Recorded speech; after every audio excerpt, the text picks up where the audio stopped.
Hi everybody, it's Mrs. Beth and this is Ava. This is Ava and This is Bailey. This is Bailey. Gracie is behind Hi, the camera. I'm Grace. She's behind the camera with Daddy.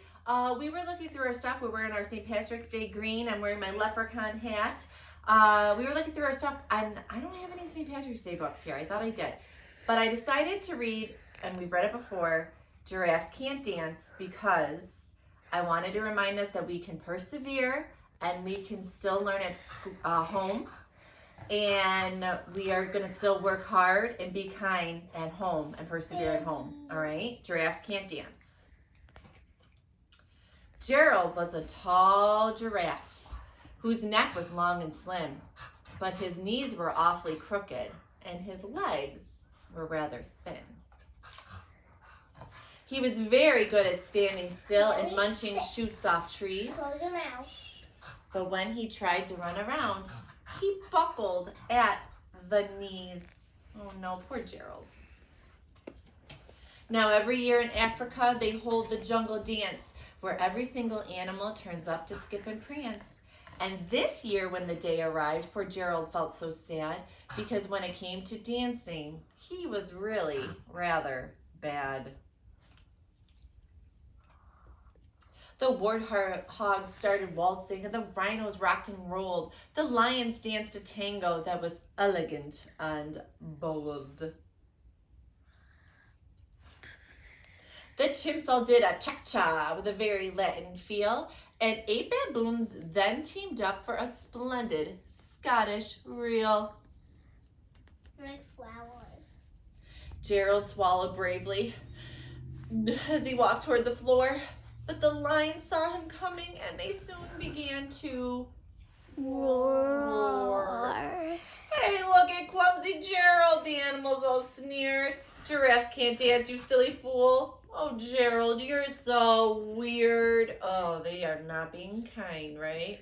Yes. No, thank you. They're being rude. No, thank you. Gerald simply froze up. He was rooted to the spot. They're right, he thought. I'm useless. Oh, I feel like such a clot. He's not persevering. So he crept off from the dance floor and he started walking home. He never felt so sad before. He was so sad and so alone. Then he found a little clearing and he looked up to the sky. The moon can be so beautiful, he whispered with a sigh. Look, it's a full moon, friends. Excuse me, coughed a cricket who'd seen Gerald earlier on. But sometimes when you're different, you just need a different song. Listen to the swaying grass and listen to the trees. To me, the sweetest music is those branches in the breeze. So imagine that the lovely moon is playing just for you. Everything makes music if you really want it to. With that, the cricket smiled and picked up his violin. Then Gerald felt his body do the most amazing thing.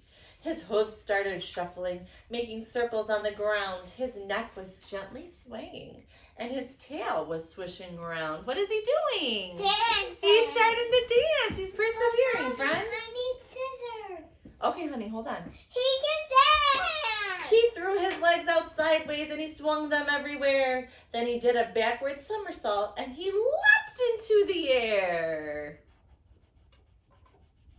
Gerald felt so wonderful, his mouth was open wide. I'm dancing, yes, I'm dancing, I'm dancing, Gerald cried. Way to persevere, Gerald.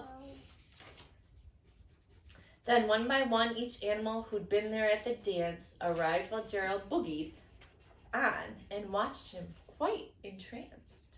They shouted, it's a miracle, we must be in a dream. Gerald's the best dancer that we have ever seen. He's kind of like doing the disco, friends. He's doing the disco. Disco. Disco, yeah. Disco. How did you learn to dance like that? Please, Gerald, tell us how. But Gerald simply twirled around and he finished with a bow. You can bow, Barry, bow. Then he raised his head and looked up at the moon and stars above. We all can dance, he said, when we find music that we love. The end. So friends, every day I'll try and read you a book, and I just wanted to remind you Our 3 big things: make sure that you're working hard, make sure you're being kind, especially to your parents or whoever's at home helping you, and make sure you persevere. Bye, friends.